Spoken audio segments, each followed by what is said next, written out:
राम राम शेतकरी बंधूंनो, मी तुमचा कृषी मित्र संतोष स्वागत करतो तुमचं कृषी समृद्धी ॲग्रीटेक या चॅनलमध्ये। तर शेतकरी बंधूंनो, बऱ्याच शेतकऱ्यांच्या कमेंट अशा येऊ लागल्या की शेवटच्या टप्प्यामध्ये हळदीचं व्यवस्थापन करत असताना आपण पाणी व्यवस्थापनाचं जे नियोजन आहे ते किती दिवसापर्यंत आपल्या हळदीला पाणी द्यायला पाहिजे।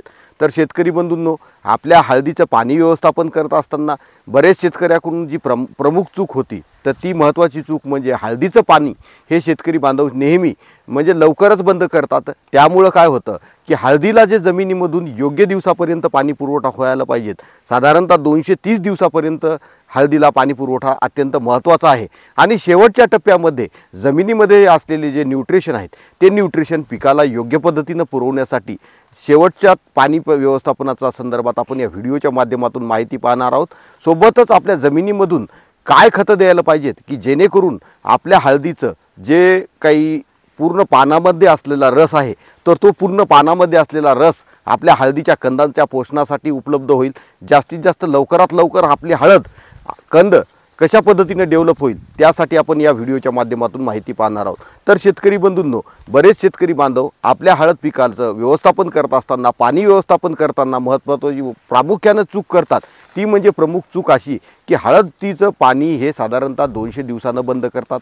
200 दिवसांना बंद केल्यामुळे काय होतं शेतकरी बंधूंनो, जमिनीमध्ये न्यूट्रिशन जे उपलब्ध असतात आपण दिलेले सुरुवातीपासून तर शेवटपर्यंत त्यामध्ये मुख्य अन्नद्रव्य, दुय्यम अन्नद्रव्य, मायक्रोन्यूट्रियन्स, वॉटर सोल्युबल असे विविध खतं जे आहेत तर ते शेवटच्या टप्प्यामध्ये हळदीची कुंकुरींची साईज वाढवण्याच्या अनुषंगानं आणि सर्वात महत्त्वाची गोष्ट म्हणजे रंग, आकार, चकाकी आणि वजन वाढवण्याच्या अनुषंगानं अत्यंत महत्त्वाचा टप्पा म्हणजे हळदीला साधारणतः हळदीचा लागवडीपासून तर 225वा दिवस ज्यावेळेस येईल त्यावेळेस तुम्ही हळद पिकासाठी एक भरपूर पाणी व्यवस्थापन करायचं। त्यामध्ये बेडमधून निघेपर्यंत पाणी आपल्या ड्रिप फर्टिगेशनच्या माध्यमातून द्यायचं, ज्यामुळं आपल्या जमिनीमध्ये असलेली न्यूट्रिशन पूर्णतः काय होतील जबरदस्त पद्धतीने आपल्या हळद पिकाच्यासाठी उपलब्ध होतील। आणि त्यामुळं काय होईल की आपल्या हळदीच्या मुळाशी असलेले पूर्ण न्यूट्रिशन आपल्या पिकाला उपलब्ध होईल।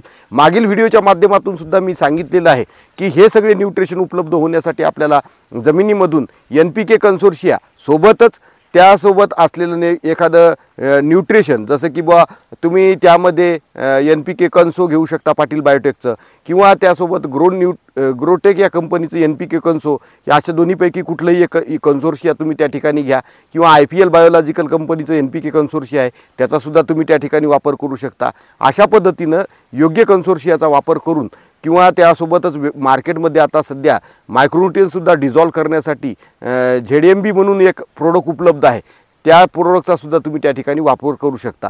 तर शेतकरी बंधूंनो, अशा पद्धतीनं तुम्ही हळद पिकामध्ये 225व्या दिवशी योग्य पद्धतीनं पाण्याचा पूर्ण चांगल्या पद्धतीने वापर करून तुम्ही पाणी व्यवस्थापन करा। त्यामुळे तुमच्या हळदीच्या घडाची साईज चांगल्या पद्धतीने वाढेल।